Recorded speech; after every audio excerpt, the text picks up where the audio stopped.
Welcome. In this session, we are going to discuss personality. More specifically, what is personality?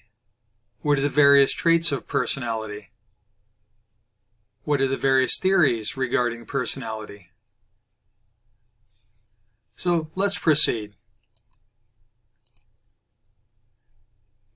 First of all, let's come up with a working definition about what personality is. So if you review right up here on the top, it says personality is the individual's unique and relatively consistent pattern of thinking, feeling, and behaving. What is a personality theory? Well, that describes and explains how people are similar, how they are different, and why every individual is unique. Well, going forward here, just like to provide a quick overview for you about what we're going to do, how we're going to spend our time together. So if we're going to talk about the four major theoretical perspectives on personality. And those are listed right here. Feel free to pause the video and look them up, or just bear with us as we proceed. So we're going to start with the psychoanalytic perspective on personality. So generally, it was Sigmund Freud who came up with the process known as psychoanalysis. And basically, in regard to personality, psychoanalysis basically stresses the importance of unconscious forces, sexual and aggressive instincts, and early childhood experiences. So who was Sigmund Freud? Well, he was a physician and physiological researcher back in the late 1800s, early 1900s. And so he was the preeminent proponent of psychoanalysis. So basically, Sigmund Freud, asserted that sexuality basically was fundamental human motive, and aggression was second powerful human instinct. So we'll take a look at that just a little bit further. Before we do, though, I just want you to take a moment and look at some of the important works created by Sigmund Freud. Interpretation of Dreams, Psychopathology of Everyday Life, and Civilization and Its Discontents.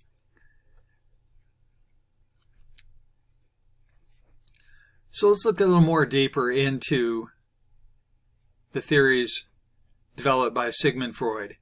And basically, one of the techniques was known as free association.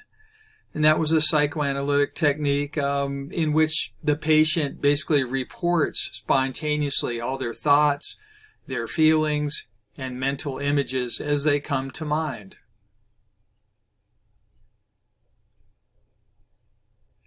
Sigmund Freud also spent some time looking at dream analysis, and that is not what we are talking about today in our discussion, but please feel free to pause the video and look at that.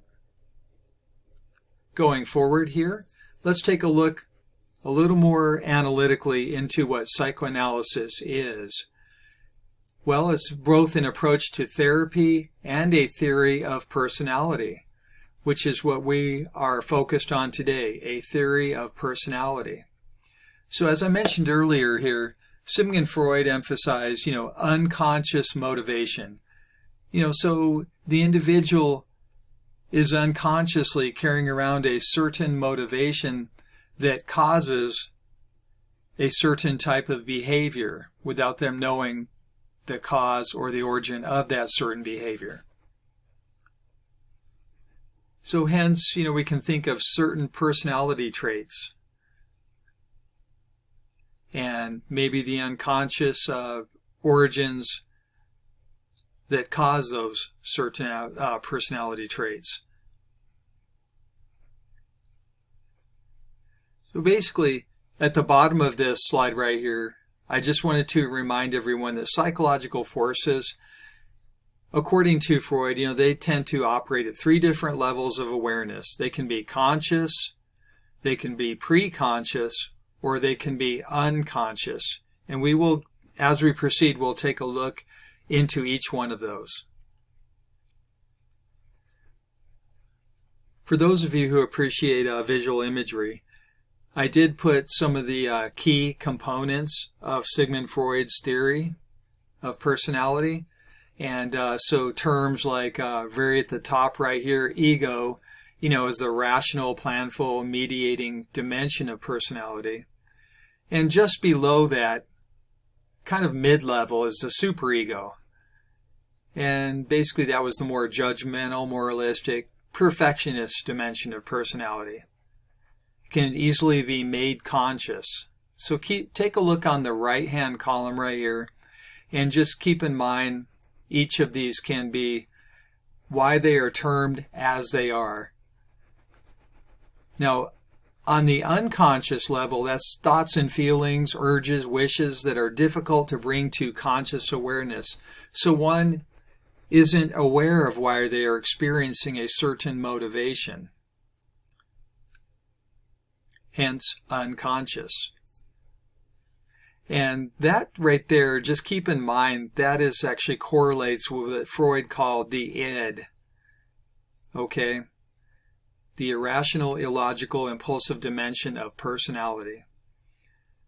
Now, if I'm going quite at a quick pace here, please feel free to stop the video at any point and take your notes or research a little further into these if you're interested in these. Okay, going forward. So we mentioned the id. According to Freud, he called it the id, and that is the instinctual drives present at birth. So we are born with those. Personality drives, okay, drives that actually influence the development of our personality.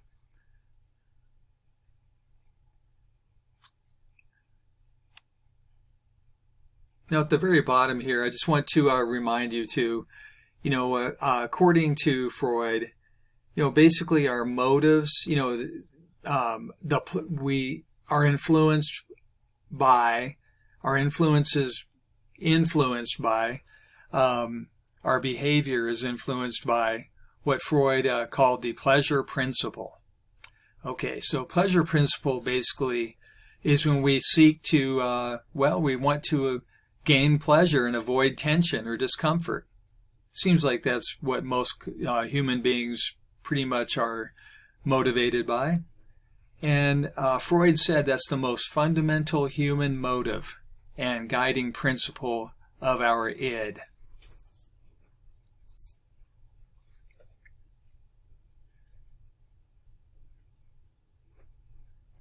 Going forward.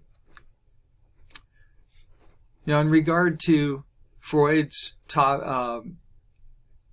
terminology, the ego, basically Freud said that that is the conscious, rational component of our personality. And that's when one is able to engage in more logical type thinking and behavior, as well as basically acknowledging reality. So kind of makes sense. Acknowledging reality sort of implies that, we are most in touch with the demands of the external world, our environment.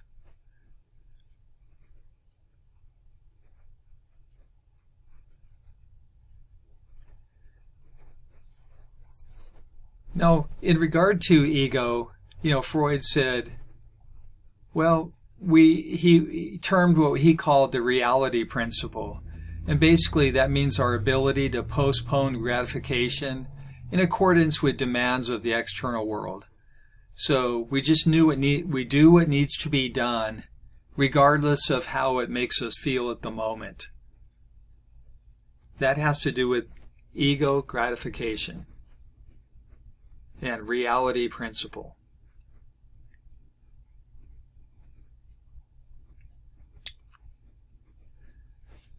Now, another term that Freud was a proponent of is what he called the superego. And basically that's the partially conscious and moralistic component of personality, as well as self-evaluative. So Freud said, basically that is formed, our superego is formed through internalizing parental and society roles. So basically what we learn from our parents and society, we internalize those, and those become part of our superego, according to Freud. And just thought you'd like to know here, I did include a little bit more information. That usually happens, according to Freud, around age 5 to 6 in the developmental process.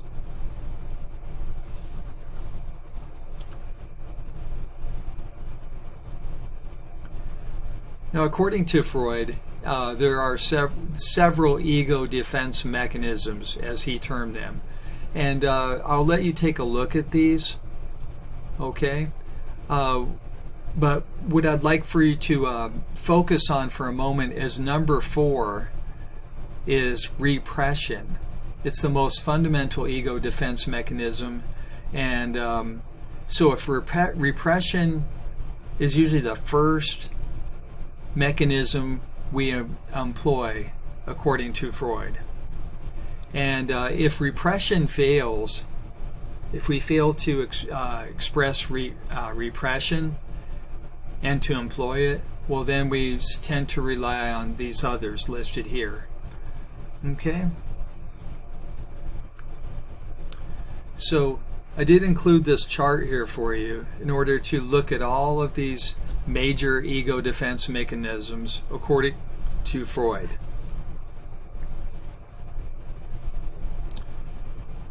Now, we don't have time to go over each and every single one of these. I'd like for you to pause the video, take some notes, or read through this and become familiar, become acquainted with some of these. Going forward, so Freud also was a proponent of what he called the psychosexual stages, and basically they are age-related developmental periods, and each stage represents a different focus of the id's sexual energies. So what does that mean? Let's kind of look into that. So basically what I'd like for you to do is your goals in this discussion are able to, when we're talking about the psychosexual stages, what are the 5 stages? And what are the consequences of the term called fixation? And what role does the Oedipus complex play in personality development? Well, we're going to talk about each of those. But those are the goals in this segment of this discussion. So the psychosexual stages, according to Freud, basically, remember I mentioned a little bit earlier, those are the age-related developmental periods in which the child's sexual urges are focused on different areas of the body. Okay? And remember, this was according to Freud, Sigmund Freud, okay? And those stages right here are listed down below here, okay? These are, can be a little controversial now in the world of psychology. Psychologists have, I guess you could say, evolved since then in their understanding of personality and its development and everything, but I still wanted to make you aware of this for historical reasons. Know where basically Freud was one of the first to talk about these issues. Okay, so earlier I mentioned a term that I'd like to have you become acquainted with was fixation. Okay, so basically that's when an individual tends to fixate on a certain developed conflict, and they are not able to put their energies and their efforts on anything else until they start dealing with that certain conflict. Okay, so basically I'm going to talk about a couple things, so if a person is unable to resolve this certain conflict, their developmental conflicts, well, they can become kind of frustrated.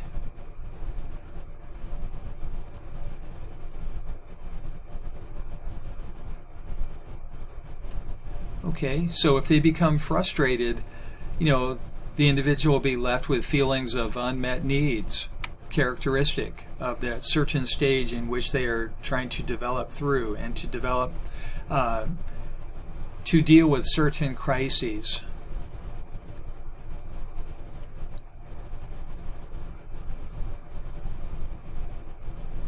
Okay.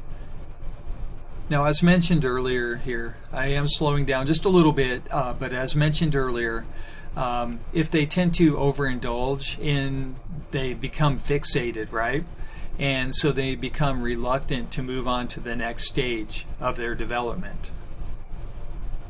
So what does that mean? Well, developmental psychologists might tend to argue that, well, if we don't deal with a certain crisis or a crisis at each stage of development, it may actually hinder our development through the lifespan,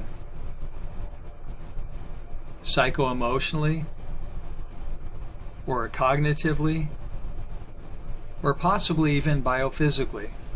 So, wanted to make you aware of that. Okay, so here are the psychosexual stages. Okay, there are 5 of them according to Freud. Feel free to pause the video and take a look at these just to get, become acquainted with these.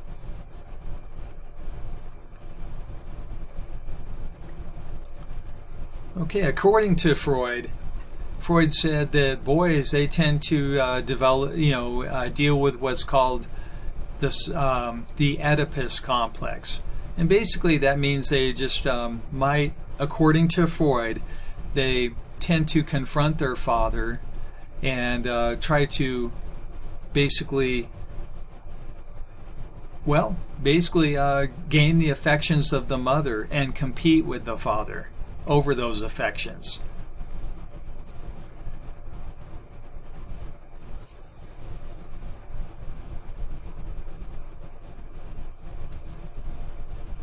Now, the Oedipus complex, when it comes to girls, according to Freud, basically that's when the little girl discovers that little boys, might have certain physical attributes and that she does not have those. And so basically, according to Freud, the little girls tend to feel a sense of envy. Okay? And so keep in mind, this is early in the early stages of the development of psychology, and so that's why we are starting pretty early in our discussion. So keep in mind, this is one of the most critiqued of Freud's idea, the Oedipus complex.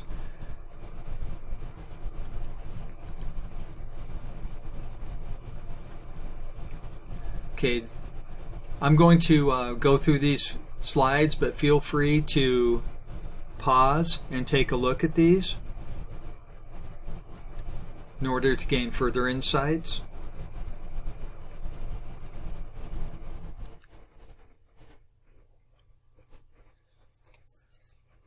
Okay, so what about after Freud? How about theorists after Freud? So you can see that I listed that as the Neo-Freudians. And so basically the Neo-Freudians, they followed Freud in stressing the importance of the unconscious in the early childhood, but they developed their own personality theories. So they basically hung on to the idea of the unconscious and its importance to development throughout the lifespan, psychologically speaking, cognitively, or psychosocially. So some of the questions that I think that you should maybe ask yourself, or at the very least kind of lists these as some of the goals for your conceptual understanding through this discussion right here. Okay, so feel free to pause, and I'm going to proceed. So the Neo-Freudians, as I said, they hung on to the idea about the importance of the unconscious and how it's important to one's development and one's cognitive and psychosocial interaction, basically. And so, but the Neo-Freudians, they tended to disagree with Freud on these three key points. And this is what I'd like to just briefly touch upon. They didn't agree with Freud that one's behavior was primarily motivated by sexual urges. They said there's more to it than that. They also disagreed with Freud on the idea that one's personality is basically determined by early childhood experiences. Well, throughout the lifespan, human beings actually are in a constant, perpetual state of development.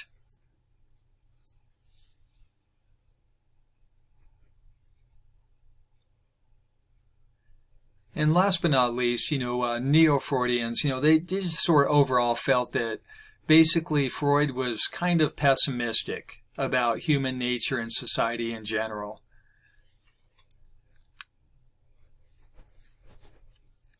So who were some of these Neo-Freudians? Well, one of these was Carl Jung. And Jung basically termed some of the concepts such as archetypes and the collective unconscious. So basically Freud, kind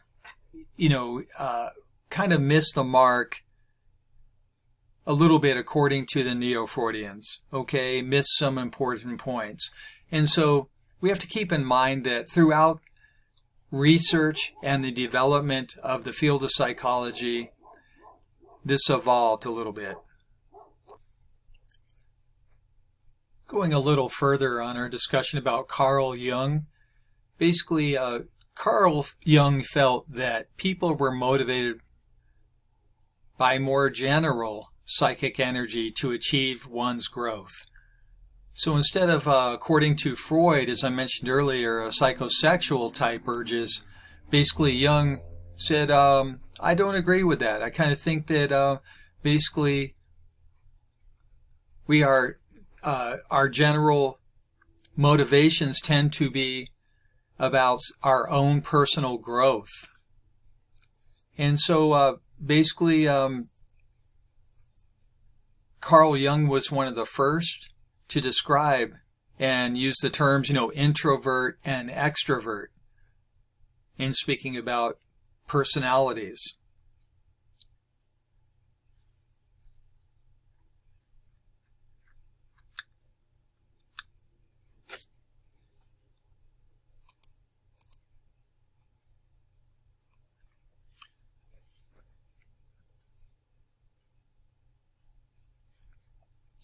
Going forward, another Neo-Freudian was Karen Horney. And basically, Karen Horney said was a psychologist who was interested in certain anxiety, like what is anxiety? And basically, she also was a proponent of what she called womb envy. And basically, Miss Horney here basically was a proponent of the idea that cultural and social factors are what's important in our personality development. Okay, so there's something to keep in mind right there and focus on those two terms, and I recommend you jotting down some quick notes: cultural and social factors. So this psychologist was a little more focused on basically the social component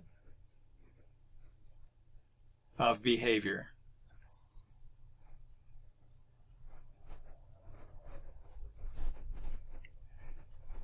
Okay.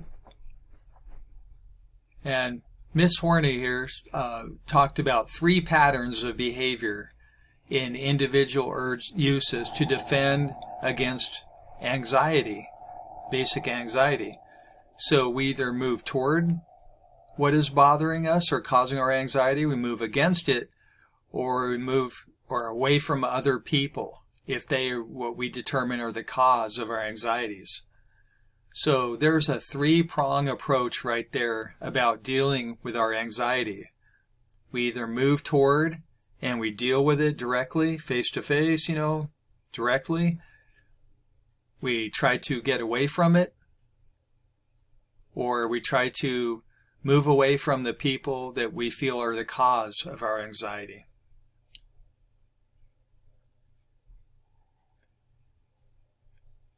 Going further, Miss Horney also proposed that they tend to envy men's superior social status. So that is more looking at it from the psychosocial perspective. Men's superior social status and not their physical attributes. And further, looking at it from the other end of the spectrum, men tend to envy women's childbearing capacity.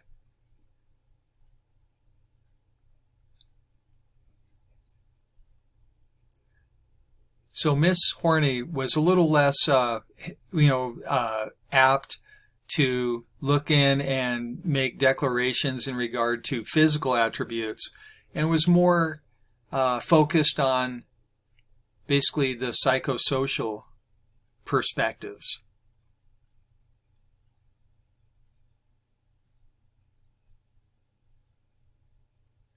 And last but not least, Miss Horney also, was driven by the general idea that human beings are driven to grow psychologically and achieve one's potential. That is our prime motivation. Let's take a look at another theorist. Let's take a look at Alfred Adler. And so basically Alfred Adler was a little concerned with, what are these feelings of inferiority and striving for superiority? So more of the socially interactive psychosocial components once again. And of course, we have to keep in mind that whenever we use these terms, like environmental or psychosocial or anything, but we've got to keep in mind that all 3 components, the biological, the psychological, which are the cognitive, and then the psychosocial perspectives, they are all interactive.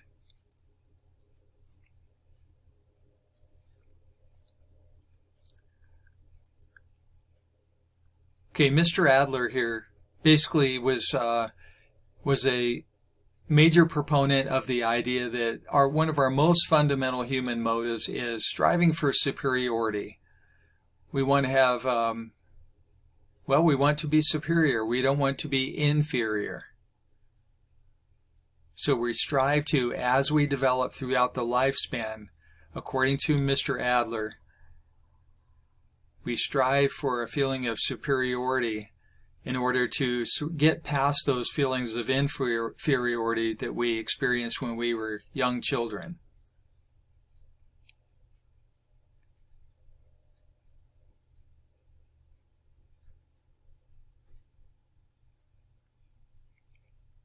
But we have to keep in mind too that, if we overcompensate, that may cause what Mr. Adler called superiority complex. But if we undercompensate, they may cause what he termed inferiority complex. Looking a little further into this, just in, conceptually speaking, we just have to keep in mind that, the biological, psychological, and social components or perspectives, remember, they are all important to keep in mind. And so Mr. Adler also strived and stressed the understanding of the importance of cultural influences and social relationships.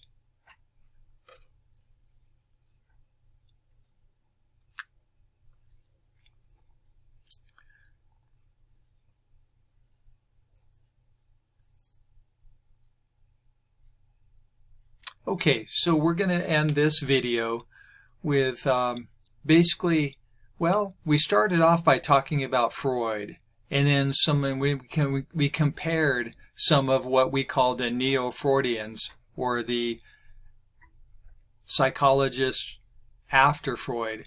And basically, we did that in order to basically, well, we want to eventually summarize what we've learned so far, and we want to evaluate the strengths and limitations of the Freudian perspective. And remember, whenever I use the term Freudian, we can also use the term psychoanalytic.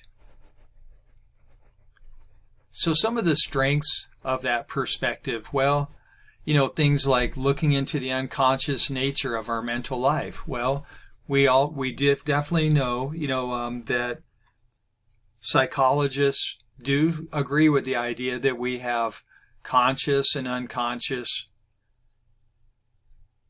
parts on the mental perspective spectrum, so to speak.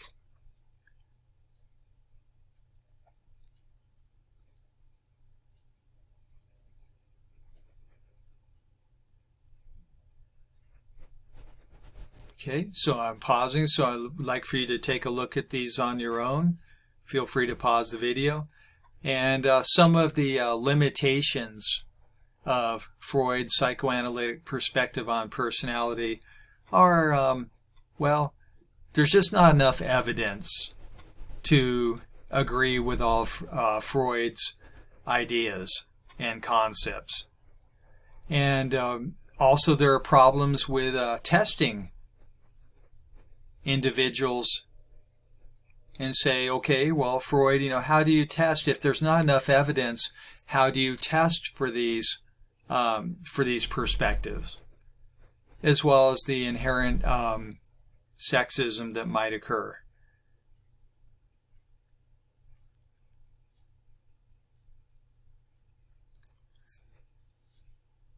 Okay, that concludes this video. Thank you for joining.